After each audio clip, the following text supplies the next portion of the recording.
So there's a recent study that has led me to removing bananas from my smoothie. First of all, I want to make it really clear that bananas are not bad. Banana good, okay? They just may not belong in my smoothie is all. Now, I know that for a lot of people, it's almost inconceivable to make a smoothie without a banana. It's going to take some getting used to, but I'm on day 3 with the new smoothie mod, and it's fine. Everything's going to be fine. God, we all just really need to hear that right now, don't we? But it's ironic, though, that it was just a few weeks ago I shared my smoothie recipe with you, and now here I am already making a change. But as I've said before, that's just how science has to work. You have to always be ready to change your conclusions in the face of new information, and frankly, we would all do well to take that view on our lives in general, not just in food. The admittedly small but fairly convincing study describes the relationship between a compound called PPO and a type of polyphenol known as epicatechins. Now, those polyphenols, which are super good for you, can be found in a lot of foods, such as berries and cocoa, both of which feature prominently in my smoothie recipe. Unfortunately, PPO breaks down epicatechins, and apparently it does a really good job at it. In fact, one study indicated that ingesting PPO along with foods high in epicatechins can reduce the polyphenols by as much as 84%. I suppose you can tell from all the B-roll in this video that the food highest in PPOs is our old friend, the banana, which is, let's face it, probably the mayor of Smoothie Town. Now again, this does not mean you should stop eating bananas. No, not at all. Just know that eating bananas along with foods high in polyphenols can blunt some of the health benefits. In addition to berries and cocoa, other foods high in epicatechins are green tea, red wine, pears, and a few others. Now, the only other heartbreaker for me is that chocolate pairs really well with banana and pear in a pretty special way, but here's the silver lining. It's not bad for you. It's just that you don't get as much benefit from the chocolate when you eat it with banana. Sometimes people get confused between something being less good for you versus something that is bad for you, and that's what we're looking at here. Combining these foods is not bad for you, it's just not as good for you. Now, just to be fair, there are other foods that are also high in PPOs, such as apples, lettuce, and avocado. And if you think about it, it really makes sense. PPO stands for polyphenol oxidase. An oxidase is an enzyme that catalyzes oxidation. And all those foods I just listed are ones that tend to brown right after you cut them, right? Now, that brown color is literally what oxidation looks like. It's actually actual rust. It really is. And like I said, it makes a lot of sense since polyphenol oxidase promotes oxidizing.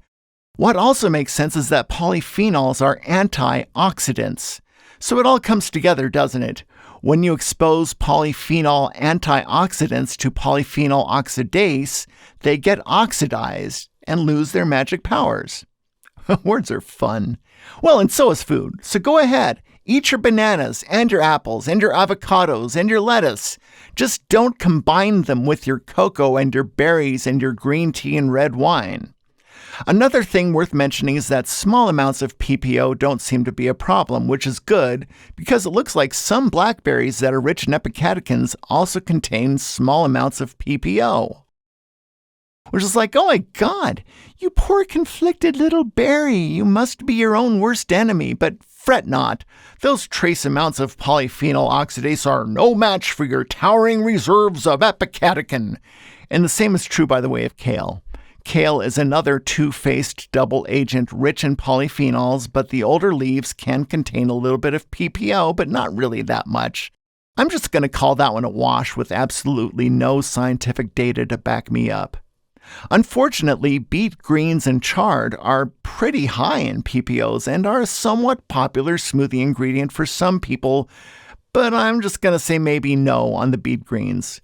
Personally, I'm not big on beet greens in my smoothie.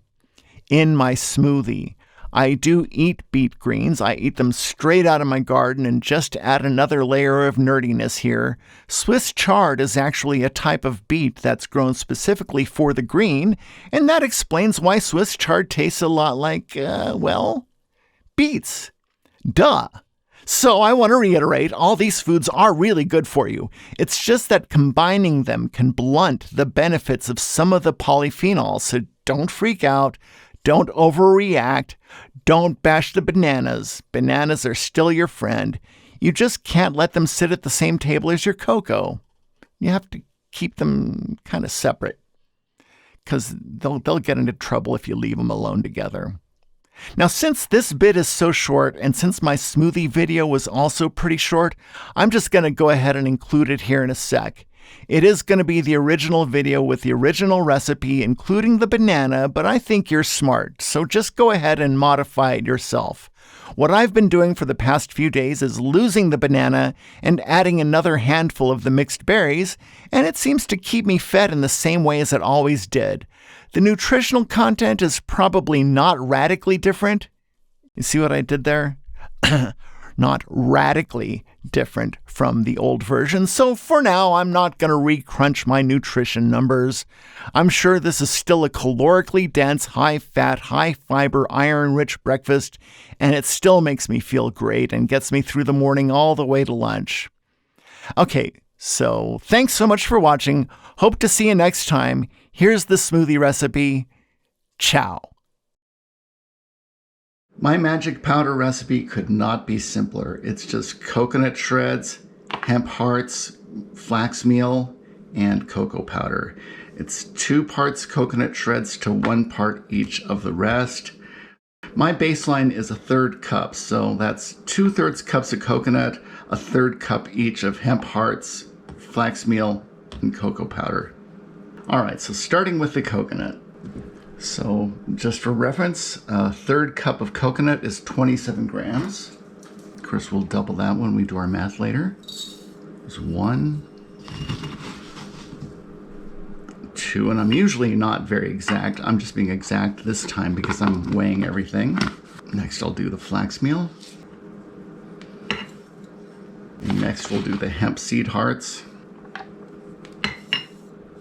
And I always do the cocoa powder last because it just kind of leaves a residue on the measuring cup. Yeah, I'm just going to give that a good shake.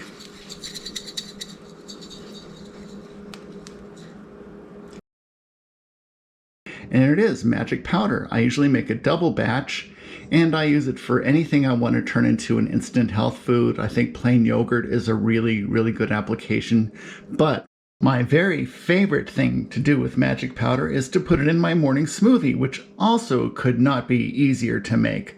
I start out with a handful of kale. It turns out to be 13 grams, but I never weigh it. It's, it's a handful. I then add a banana, which generally weighs the same as a banana. And then I add a good spoonful of peanut butter, which turns out to be 34 grams, but again, I don't weigh it. And a similarly sized spoonful of almond butter. Little tip, if you do the almond butter second, it kind of scrapes the peanut butter off of your spoon. About 34 grams. I really like these house brand nut butters. My peanut butter's getting a little low, but what I love about these is that they are single ingredient. There's just roasted peanuts and roasted almonds, and you'll notice that's what I have on my nutrition facts. I know what's in them, and they're less expensive than the name brands, so yeah, I strongly endorse these. And then a handful of frozen mixed berries. It turns out to be about 65 grams, but again, not really weighing this stuff. And then, of course, I finish it off with 4 good-sized tablespoons of magic powder, which turns out to be about 44 grams. And then I add the water up to the fill line, and I put on the blender end. And 30 seconds later, I have a really amazing shake that gets me through the first half of the day with no problem at all. I'm not going to do that part right now because here's the other cool thing. This is tomorrow's smoothie. I'm just going to put a lid on this and put it in the fridge, and it'll still be great tomorrow morning. So I can make this the day before and it works wonderfully. Since this is such an incredibly short video, it looks like I have time to give you a look at the nutrition information, which I'm really pleased with. As you can see, I've got a nutrition label for the whole smoothie on the right, while the label for just the magic powder is on the left. The first thing that caught my eye was the iron content. 33% of your daily intake in the full smoothie, and the magic powder, for only making up like 44 grams of the whole recipe, gives you an outsized 18%. I looked into it, and the big contributors in the powder were the coconut, hemp, and the cocoa powder. The other thing that stood out for me is the protein content. 26 grams, not too shabby. And as you'll see in a moment, it's a pretty broad spectrum of aminos, so I was really happy with that. In case you're interested in a more detailed look at the nutrition, I posted links to the online recipes that I put up on nutritionvalue.org website. This was my first time using that site, and I am so impressed with the incredible detail they provide, so you might want to check that out just for the geeky fun of it. Here are a few screenshots from it, and these are just the beginning. They list the most comprehensive detail I've ever seen. One thing I learned about the shake is that it's also really high in manganese and magnesium and copper, which are minerals a lot of us are apparently deficient in, so this is really great. The vitamin content was also super impressive. Now, as we move over to the amino profile, you can see that this provides a really broad spectrum, so I'm more convinced than ever about the healthiness of the smoothie. I know some people might be a little concerned about the fat content, but let's face it, fat has become rather controversial. And I'll post a link to my video on the subject. For now, I'll just say that I'm of the opinion that the fats in here are primarily from the coconut, cocoa, nut butters, and seeds, which I consider to be pretty healthy. Of course, you're entitled to your own perspective, and I'd love to hear about it in the comments. But for now, it's time to wrap up this video. Thanks so much for watching. Hope to see you next time. Ciao.